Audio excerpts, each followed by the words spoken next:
Nós vivemos num mundo, num momento em que nomes de autoridades, quando se falam ou quando é apresentada, alguém teme, outro se constitui como uma autoridade própria, tem autoridade para aprender, autoridade para fazer o que quer. Mas não tem a autoridade de um nome tão especial como o nome de Jesus. O nome de Jesus tem autoridade sobre as trevas. É neste tema que nós vamos estudar, ou seja, comentar um pouco da leitura diária focada na EBD, em Atos 16 a 18. Observamos que a narrativa de Atos 16 e 18 revela uma importante dimensão da batalha espiritual, e esta é enfrentada pela igreja primitiva, desde os seus primórdios. Uma igreja que passou pelos porões, pelas catacumbas de Roma, pelas perseguições,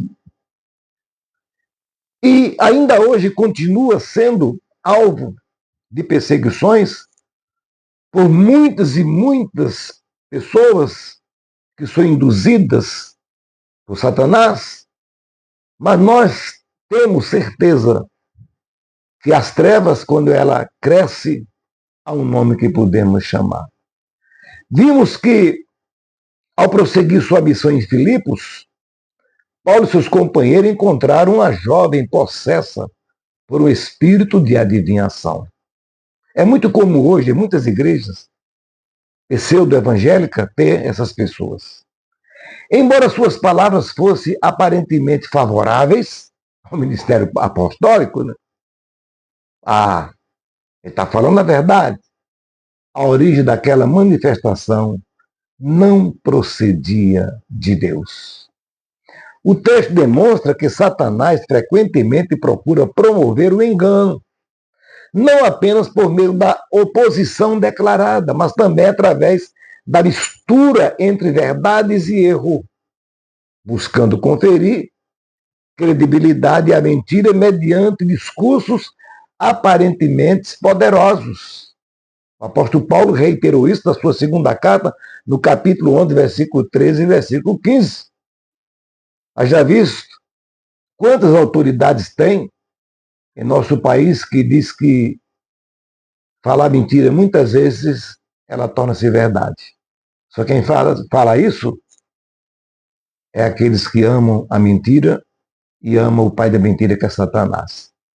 Esse episódio ensina que um dos maiores perigos para a vida cristã consiste no espírito de engano, cuja atuação é frequentemente discreta e sutil, diferentemente dos ataques evidentes.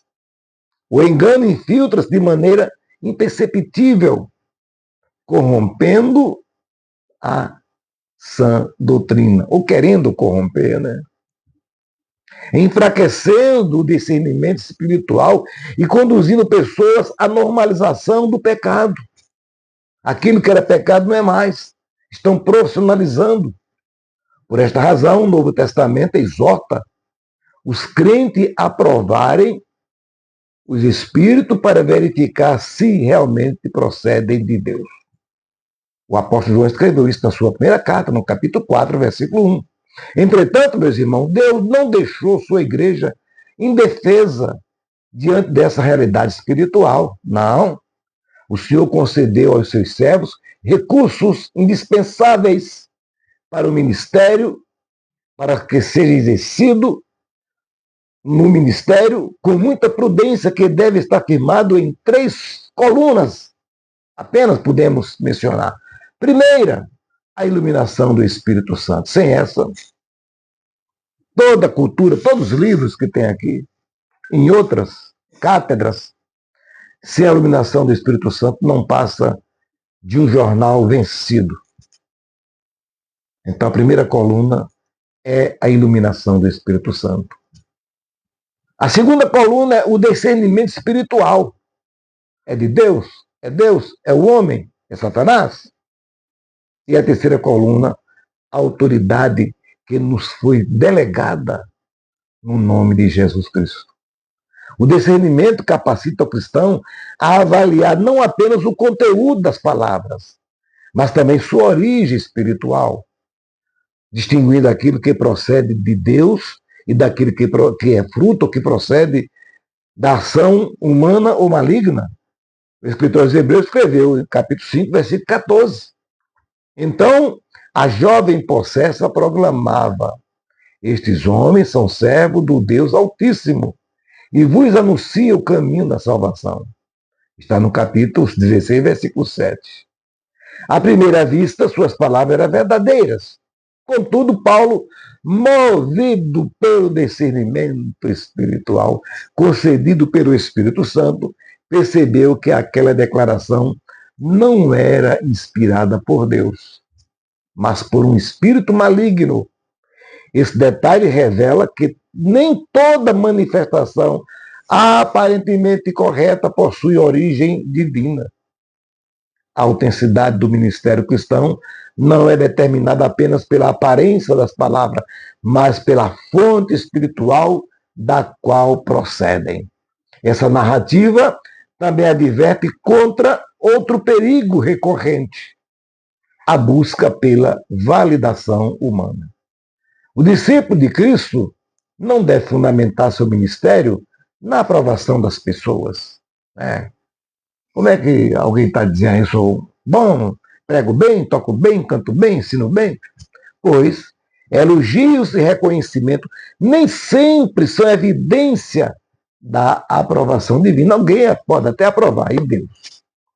O inimigo pode utilizar manifestações aparentemente positivas para produzir o quê? Confusão na mente do povo, vaidade ou comprometimento da verdade. Assim, o servo de Deus deve buscar constantemente discernimento para não confundir a aceitação humana com a confirmação espiritual. Ao reconhecer a verdadeira natureza daquela manifestação, o apóstolo Paulo não entrou em diálogo com o espírito maligno, como fazem hoje, nem buscou qualquer negociação. O texto afirma que, em nome de Jesus Cristo, ordenou que o espírito saísse da jovem e imediatamente ela foi liberta. Está no capítulo 16, versículo 18. Não teve diálogo, não teve isso, perguntar o que ela veio fazer, o que ele veio fazer, não. A expressão utilizada por Lucas evidencia que a autoridade exercida pelo apóstolo não era inerente à sua pessoa, mas derivava exclusivamente da soberania e do poder de Cristo ressuscitado. O nome de Jesus representa a sua autoridade suprema sobre todas as potestades espiritual, e o apóstolo Paulo disse aos Filipenses, capítulo 2, versículo 9 ao versículo 11. Não tem outra fonte. Do ponto de vista exegético, esse acontecimento confirma que o reino de Deus manifesta a sua supremacia sobre o reino das trevas. A libertação da jovem não foi resultado de técnicas humanas, mas da autoridade conferida por Cristo aos seus servos, confirmando o seu ministério. E eles, com essa confirmação, receberam autoridade para proclamar o Evangelho e confrontar as obras do maligno. E o apóstolo João, ou seja, Lucas, ele disse no capítulo 10, versículo 19 do seu próprio livro: a vitória pertence ao Senhor, e toda ação espiritual legítima deve estar fundamentada em sua palavra e subordinada à sua vontade. Portanto, Atos 16, 16 a 18, ensina que a igreja deve permanecer vigilante diante das estratégias do engano espiritual, exercitando continuamente o discernimento concedido pelo Espírito Santo. E, ao mesmo tempo, reafirma que o nome de Jesus possui autoridade absoluta sobre Satanás e todo o seu domínio. Meus queridos irmãos, a missão da igreja consiste em permanecer fiel à verdade das Escrituras, discernindo os espíritos e proclamando com confiança a supremacia de Cristo cujo poder continua libertando vidas e estabelecendo o seu reino sobre todas as forças das trevas. Que possamos, irmãos, que sejamos varonis nessa batalha e sabemos que tem um nome que é sobre todo nome, Jesus Cristo. Compartilhe, dê o seu like, consiga mais um para seguirmos nessa jornada disseminando a palavra de Deus. Um abraço a todos e a paz do Senhor.